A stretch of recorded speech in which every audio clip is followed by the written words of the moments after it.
यह कहानी राजेश की है, जिसके साथ एक खौफनाक वाक़या पेश आता है जब वह अपने हॉस्टल में अकेले में एक रात रुकता है। मेरा नाम राजेश है और मैं राजस्थान का रहने वाला हूँ। मैं एक स्टूडेंट हूँ, इसलिए मैं पढ़ाई करने के लिए एक हॉस्टल में रहता था। उस हॉस्टल में मेरे बहुत से फ्रेंड थे। दिवाली का टाइम आने वाला था। मेरे सभी फ्रेंड्स घर जा चुके थे क्योंकि वे दूसरी स्टेट से आए थे, इसलिए वो जल्दी चले गए। मेरे इक्का दुक्का फ्रेंड ही अब हॉस्टल में बचे थे, जो भी थोड़े दिनों में जाने वाले थे। मेरा घर शहर के पास ही एक गांव में था और मैं बीमार पड़ गया था पहले, जिस कारण से मेरी बहुत सी स्टडी भी बर्बाद हो गई थी। तो मैंने हॉस्टल में ही रहने का निश्चय किया था ताकि मैं अपनी छुट्टी हुई स्टडी को पूरा कर सकूं।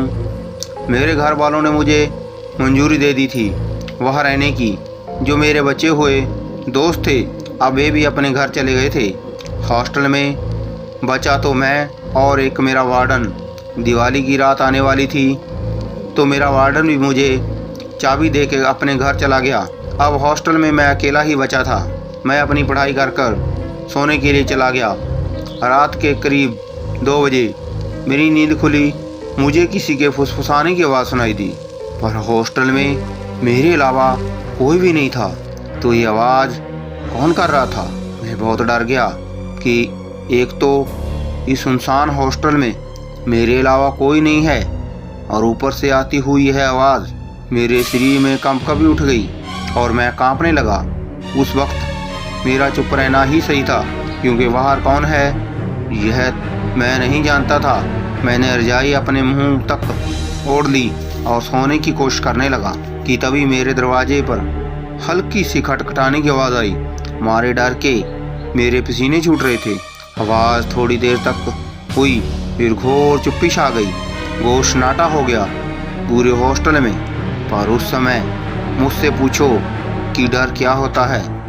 रात अभी बाकी थी। मैं खुद को मन ही मन यह बोल रहा था, और रुको, यहाँ घर चले जाते तो क्या बिगड़ जाता? नहीं, साहब को तो यहाँ पढ़ना था, बड़े आइंस्टाइन बनेंगे। अब बुक तो यही सोच रहा था कि एकदम से माहौल में फिर से वही डर छा गया। मेरे कमरे के बाहर किसी के चलने की आवाज़ आ रही थी। थोड़ी देर बाद आवाज़ बंद हो गई कि तभी दरवाजे को ज़ोर ज़ोर से उसने पीटा।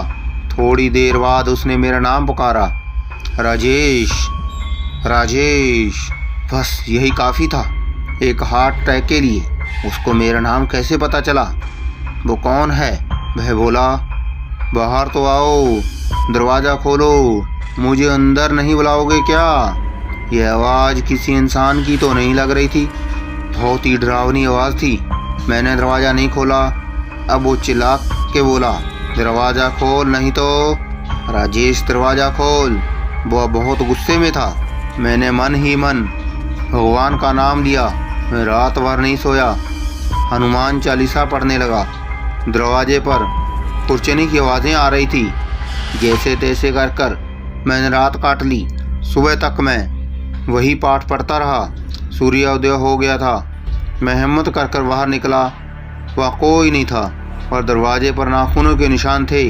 मैं बस यही सोच रहा था कि अगर मैं बाहर चला जाता तो मेरे साथ क्या होता। मैंने अपने वार्डन को फ़ोन लगाया। कुछ समय बाद वार्डन हॉस्टल में आया।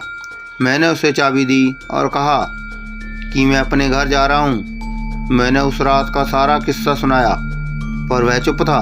उसके चेहरे को देखकर ऐसा लग रहा था कि वह सब कुछ जानता है। मैंने उससे वो निशान भी दिखाया, पर वह निशान जैसे कहीं गायब हो गए थे। मैं आज तक उस भयानक रात को नहीं भूला। मैंने उस हॉस्टल को छोड़ दिया। मैं बच गया क्योंकि मेरे साथ भगवान जी थे। वह कौन था, कहाँ से आया, मैं नहीं जानता। दोस्तों, आपको यह कहानी कैसी लगी कमेंट करके जरूर बताना। थैंक्स।